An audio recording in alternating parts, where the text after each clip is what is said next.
नमस्कार दोस्तों, मैं हूं विवेक वर्मा और वर्मा स्टोरीज के एक नए और बेहद खास अध्याय में आपका बहुत बहुत स्वागत है।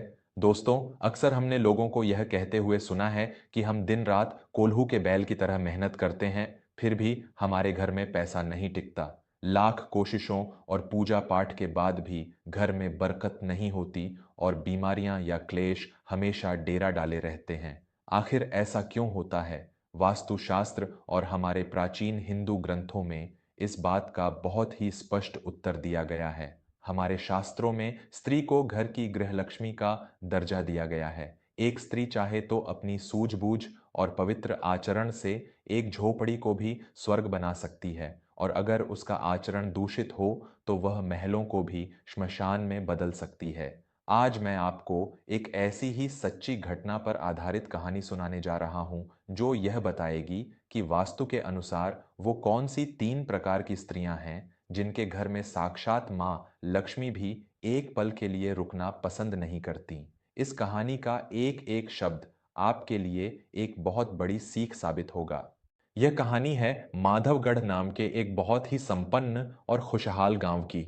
इसी गांव के बीचों बीच ठाकुर देवराज प्रताप सिंह का एक बहुत ही विशाल और आलीशान पुश्तैनी महल हुआ करता था। देवराज प्रताप सिंह और उनकी धर्मपत्नी कौशल्या देवी का स्वभाव गांव में सबसे अधिक दयालु और धर्म कर्म वाला माना जाता था। उनके घर के दरवाजे से कभी भी कोई साधु संत या कोई भूखा इंसान खाली हाथ वापस नहीं लौटता था। उनके घर के आंगन में हमेशा तुलसी की पूजा होती थी और सुबह शाम शंख की ध्वनि से पूरा माहौल पवित्र रहता था। उनके 3 बेटे थे, सूर्यकांत, चंद्रकांत और रमाकांत। तीनों बेटे अपने माता पिता के आज्ञाकारी थे और व्यापार में अपने पिता का हाथ बंटाते थे। जब तक घर में ये पांचों सदस्य थे, उनके घर में मां लक्ष्मी की असीम कृपा बरसती थी। धन, धान्य, सुख और शांति की कोई कमी नहीं थी।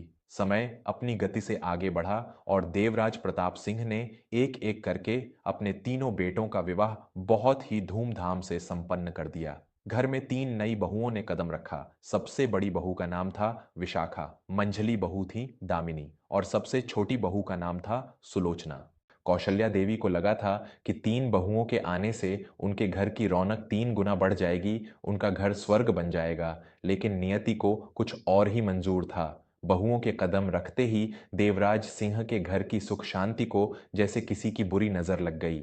धीरे धीरे घर का पूरा वातावरण बदलने लगा। जिस घर में कभी भोर होते ही भजन गूंजते थे, वहां अब एक अजीब सा सन्नाटा और भारीपन छाने लगा था। सबसे छोटी बहू सुलोचना स्वभाव से अत्यंत आलसी थी। जब कौशल्या देवी सुबह 5 बजे उठकर स्नान करके पूरे घर की साफ सफाई करती और पूजा करती, तब सुलोचना दिन के 9 बजे तक अपने बिस्तर पर पड़ी रहती थी।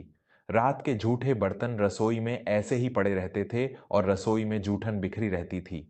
इतना ही नहीं, शाम के समय जब गोधूली बेला होती, जब घर में दिया बाती का समय होता, तब सुलोचना अक्सर अपने कमरे में सो रही होती थी। मंझली बहू दामिनी का स्वभाव इसके बिल्कुल विपरीत, लेकिन उतना ही विनाशकारी था। दामिनी के भीतर क्रोध का ज्वालामुखी हमेशा धधकता रहता था। उसकी जीभ पर जैसे हमेशा जहर रखा होता था। बात बात पर क्लेश करना, छोटी छोटी बातों का बतंगड़ बनाना और अपने पति चंद्रकांत पर चीखना चिल्लाना उसकी रोज की आदत बन गई थी।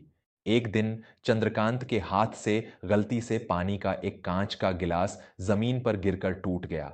इस जरा सी बात पर दामिनी ने पूरा घर सिर पर उठा लिया। अंधे हो गए हो क्या? दिखता नहीं है कि कीमती गिलास है? तुम लोगों ने तो मेरी जिंदगी नरक बना दी है। न ढंग से उठने का शौर है, न बैठने का। दामिनी इतनी जोर से चीख रही थी कि उसकी आवाज घर की चारदीवारी पार करके पड़ोसियों तक जा रही थी। जब कौशल्या देवी ने उसे शांत करने की कोशिश की, तो दामिनी ने अपनी सांस को भी नहीं बख्शा। आप बीच में मत बोलिए माँ जी, आपने ही अपने बेटों को सिर पर चढ़ा रखा है। मुझे मत सिखाइए कि मुझे अपने पति से कैसे बात करनी है। दामिनी के इन कटु वचनों ने कौशल्या देवी के हृदय को छलनी कर दिया था। और सबसे बड़ी बहू विशाखा, वह तो जैसे इन सबसे एक कदम आगे थी। विशाखा के भीतर लालच और स्वार्थ कूट कूट कर भरा हुआ था। वह घर की तिजोरी की चाबी अपने पास रखती थी। घर के राशन और पैसों में से चोरी करके वह चुपचाप अपने मायके वालों को भिजवा दिया करती थी। दान पुण्य से उसे सख्त नफरत थी। एक कड़कड़ाती ठंड की दोपहर में एक बेहद कमजोर और भूखा वृद्ध साधु उनके दरवाजे पर आया। बेटी, 2 दिन से अन्न का एक दाना नहीं खाया है। भगवान तुम्हारा भला करेगा, मुझे थोड़ी सी बची हुई रोटी ही दे दो। साधु ने कांपती आवाज में विनती की, लेकिन विशाखा ने रसोई से बाहर आकर उस बूढ़े साधु को बहुत ही बुरी तरह से दुत्कार दिया। यहां कोई धर्मशाला नहीं खुली है जो मुफ्त की रोटियां बांटते फिरें। हट्टे कट्टे हो, जाकर कोई काम क्यों नहीं करते? निकलो यहां से, दोबारा इस दरवाजे पर भीख मांगने मत आना। विशाखा ने निर्दयता से दरवाजा उस साधु के मुंह पर बंद कर दिया।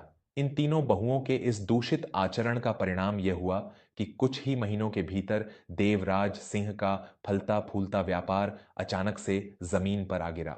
उनके गोदामों में रखा लाखों रुपए का अनाज रातों रात चूहों और दीमकों ने बर्बाद कर दिया। बाजार में जिन लोगों को उन्होंने उधार दिया था, सबने पैसा लौटाने से मना कर दिया। घर में एक के बाद एक भयंकर बीमारियां आने लगीं, जिस पर पानी की तरह पैसा बहने लगा।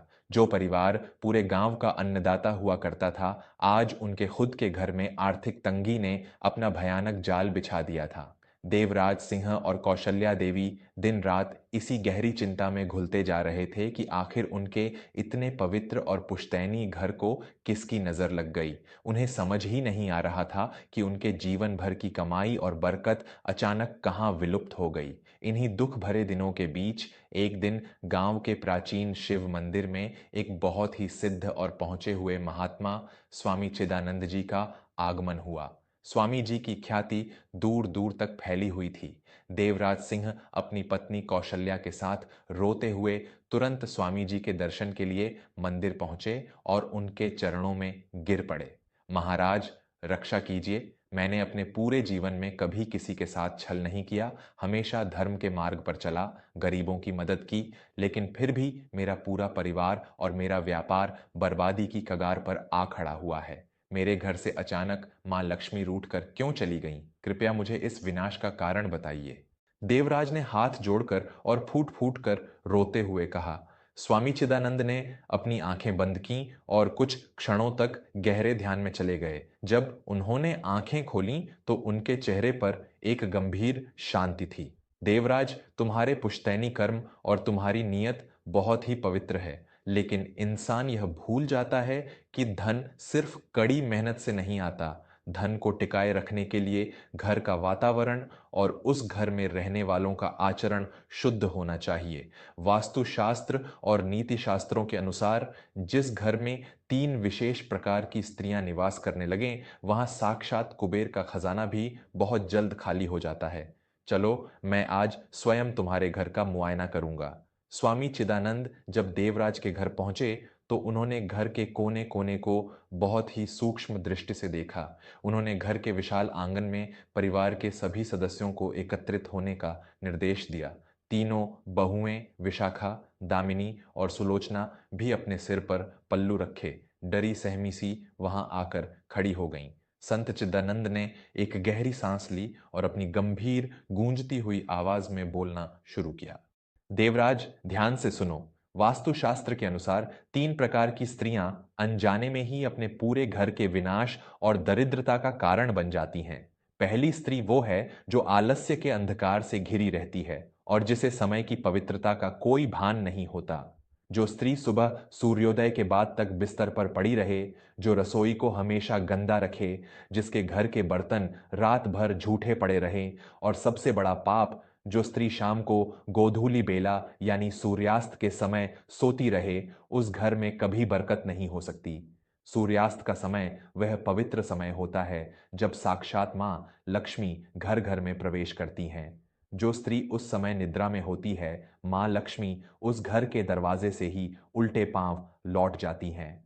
अन्न का अपमान करने वाली और गंदगी में रहने वाली स्त्री के हाथों से बरकत हमेशा के लिए छिन जाती है। यह सुनते ही सबसे छोटी बहू सुलोचना का सिर शर्म और ग्लानि से झुक गया। उसे अपनी रोज की दिनचर्या आंखों के सामने तैरती हुई नजर आ गई।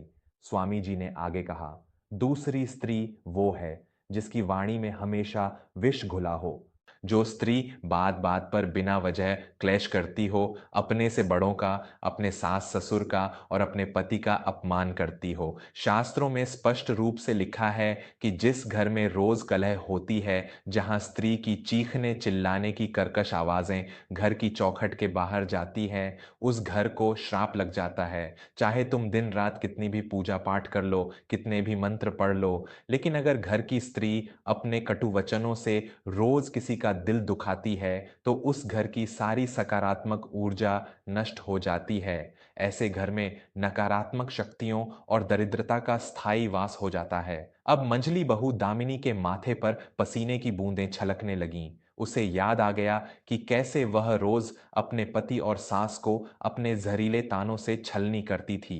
अंत में स्वामी चिदानंद ने अपनी बात पूरी करते हुए कहा, और तीसरी स्त्री वो है जिसके मन में लालच कूट कूट कर भरा हो और जो दान धर्म से कोसों दूर भागे। जो स्त्री अपने ही घर के अन्न और धन की चोरी करके बेईमानी करे, या जिसके घर के दरवाजे से कोई भूखा प्यासा या कोई साधु संत अपमानित होकर लौट जाए। वास्तु के अनुसार जिस घर की रसोई से कोई भूखा दुत्कार दिया जाता है और जिस घर की स्त्री केवल अपने स्वार्थ, अपने गहनों और अपने मायके के लालच में अंधी हो जाती है, उस घर की नींव पूरी तरह से खोखली हो जाती है। छल कपट और बेईमानी से भरा मन कभी भी मां लक्ष्मी का पवित्र आसन नहीं बन सकता। ये आखिरी बात सुनकर तो जैसे सबसे बड़ी बहू विशाखा के पैरों तले जमीन ही खिसक गई। उसे ऐसा प्रतीत हुआ जैसे संत ने उसके मन का सारा काला सच, उसकी सारी चोरियां और उस बूढ़े साधु का अपमान सबके सामने एक खुली किताब की तरह रख दिया हो। संत की ये बातें सुनकर तीनों बहुओं की आत्मा जैसे झकझोर कर रख दी गई। उन्हें अपने भयंकर पापों और अपनी गलतियों का गहराई से एहसास हो गया। उन्हें यह समझ आ गया कि उनके ससुर के व्यापार या उनके पतियों की किस्मत में कोई खोट नहीं था, बल्कि उनके खुद के दूषित कर्म और बुरे आचरण ही इस पूरे परिवार की बर्बादी का असली कारण थे। विशाखा, दामिनी और सुलोचना तीनों एक साथ दौड़कर स्वामी चिदानंद और अपने सास ससुर के पैरों में गिर पड़ीं और झाड़ झाड़ रोने लगीं।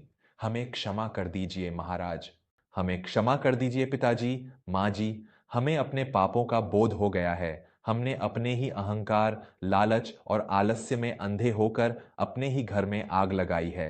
आज से हम तीनों आपको यह वचन देती हैं कि हम अपने आचरण में पूरी तरह से सुधार लाएंगी। कृपया हमें एक आखिरी मौका दे दीजिए। तीनों बहुओं ने एक ही स्वर में पश्चाताप के आंसू बहाते हुए कहा। कौशल्या देवी का हृदय एक मां का हृदय था। उन्होंने नम आंखों से आगे बढ़कर अपनी तीनों बहुओं को उठा लिया और उन्हें गले से लगा लिया। स्वामी चिदानंद जी के चेहरे पर एक सौम्य मुस्कान आ गई। जब इंसान अपनी गलती मानकर सच्चे और निर्मल मन से सुधार की राह पर चल पड़े, तो ईश्वर भी उसके सारे पापों को क्षमा कर देता है। पुत्रियों, आज से इस घर को एक मंदिर की तरह पवित्र रखो। प्रातःकाल उठकर घर की साफ सफाई करो, प्रेम और मीठी वाणी का प्रयोग करो और कभी भी अपने दरवाजे से किसी जरूरतमंद को खाली हाथ मत जाने दो। जहाँ स्वच्छता, प्रेम और दान धर्म है, वहाँ लक्ष्मी को आना ही पड़ता है। तुम्हारा खोया हुआ वैभव बहुत जल्द फिर से लौट आएगा। इतना कहकर स्वामी जी ने उन्हें आशीर्वाद दिया और वहां से प्रस्थान कर गए। संत के जाने के बाद देवराज सिंह के घर की जैसे काया ही पलट गई। सुलोचना अब रोज ब्रह्म मुहूर्त में उठती और पूरे घर को आईने की तरह चमका कर रखती। शाम को गोधूली बेला में सोने की बजाय वह तुलसी के पास घी का दीपक जलाती। दामिनी ने अपना क्रोध पूरी तरह त्याग दिया। उसकी मीठी वाणी से घर में फिर से हंसी ठिठोली गूंजने लगी और विशाखा ने अपना सारा लालच छोड़कर हर दिन दरवाजे पर आए गरीबों और जरूरतमंदों को अपने हाथों से आदरपूर्वक भोजन कराना शुरू कर दिया। देखते ही देखते महज कुछ ही महीनों के भीतर चमत्कारिक रूप से देवराज सिंह का डूबा हुआ व्यापार फिर से ऊंचाइयों को छूने लगा। उनके घर में पहले से भी अधिक धन धान्य, शांति और खुशियों ने अपना स्थायी बसेरा बना लिया।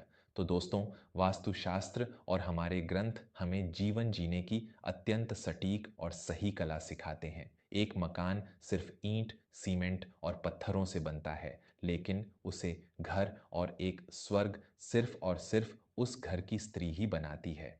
जहां मन की स्वच्छता है, जहां मीठी वाणी और सम्मान है और जहां दूसरों के प्रति दान धर्म की भावना है, साक्षात मां लक्ष्मी वहीं हमेशा के लिए अपना आसन ग्रहण करती हैं। आपको हमारी आज की यह कहानी और वास्तु की यह महत्वपूर्ण सीख कैसी लगी?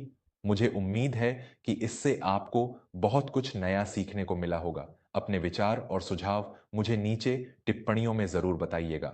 मैं आपका दोस्त विवेक वर्मा बहुत जल्द ही वर्मा स्टोरीज पर एक और नई ज्ञानवर्धक और सीधे आपके दिल को छू लेने वाली कहानी के साथ लौटूंगा। तब तक अपना और अपने पूरे परिवार का बहुत बहुत ख्याल रखें। धन्यवाद और नमस्कार।